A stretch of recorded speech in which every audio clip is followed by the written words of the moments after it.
साथियों नमस्कार। पंचांग देखना सीखे तथा ज्योतिष बने चैनल में आप लोगों को हार्दिक स्वागत करता हूं। साथियों हमेशा की भांति आज हम लोग एक नई बात सीखने जा रहे हैं, जिसे आप लोग देखें, सीखें, समझें और अपने इष्ट मित्रों को बताएं।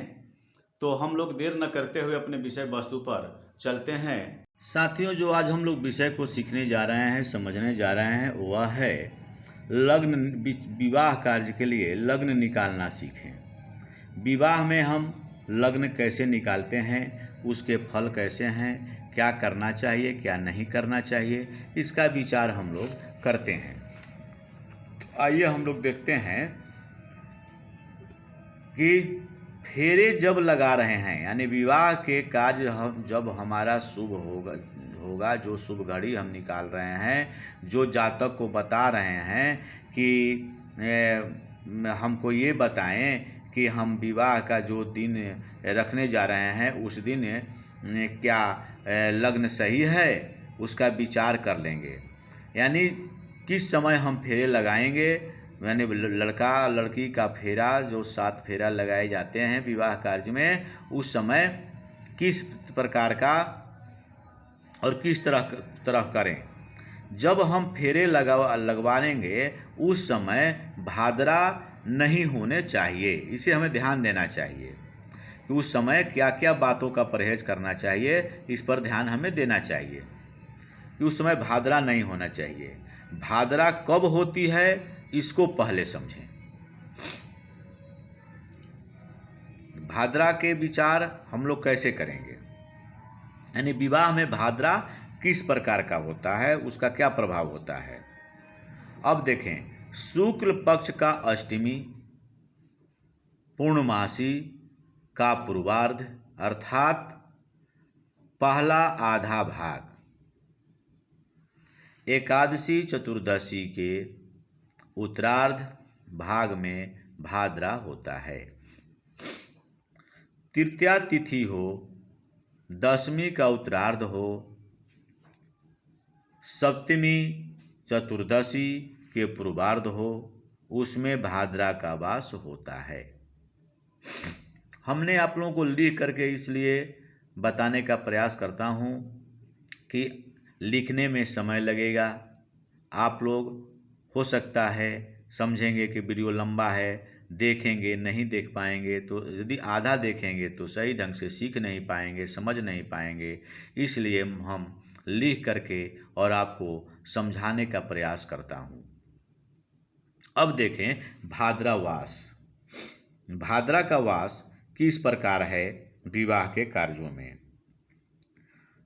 भूमि जहाँ भी है, जिस देश में, जिस गांव में आप शादी करने जा रहे हैं, उस समय भाद्रा का विचार किस प्रकार देखेंगे, उसका आज हम लोग वर्णन जो सीख रहे हैं। तो कुंभ, मीन, कर्क, सिंह, यदि उस समय राशि चल रहा हो तो उस समय हम समझेंगे कि भाद्रा मृत्यु लोक में है, जो वर्जित माना गया है। मेष, वृष, मिथुन और वृश्चिक राशि यदि हैं उस दिन, तो स्वर्ग लोक में माना जाता है, जो शुभ है। कन्या, तुला, धन और मकर ये यदि राशि हैं तो पाताल लोक में भाद्रा को समझना चाहिए। अब आगे देखते हैं नक्षत्र, यानी विवाह के नक्षत्र जो हैं, इस सब के बारे में दिया गया है कि विवाह का नक्षत्र कौन कौन से शुभ हैं। नक्षत्र मूल, अनुराधा, मृगशिरा, रेवती, हस्त, तीनों उत्तरा, स्वाति, मघा और रोहिणी, ये शुभ कहे गए हैं विवाह कार्य के लिए। अब आगे देखें मास, बैसाख, जेठ, आषाढ़, अगहन, माघ और फागुन, ये विवाह कार्य के लिए शुभ माने गए हैं। वर्जित क्या है? जन्म का महीना, जन्म नक्षत्र, जन्म तिथि, लड़का या लड़की, माने लड़का का नहीं होना चाहिए, लड़का एवं लड़की दोनों का नहीं होना चाहिए।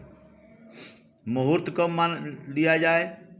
अभिजीत मुहूर्त शुभ है, गोधूली बेला हो और स्थिर लग्न हो।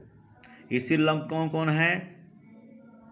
दूसरा, पांचवा, आठवां और एकादश भाव, ये शुभ माने जाते हैं। तो ये जो हम लोग यानी विवाह के समय भाद्रा का विचार, जो लग्न विचारना सीख रहे हैं कि भाद्रा का विचार कर लेना चाहिए। उसके बाद लग्न शुद्धि के बारे में देखेंगे कि लग्न शुद्धि कब हम कैसे बनाएं, लग्न शुद्धि किस प्रकार समझें।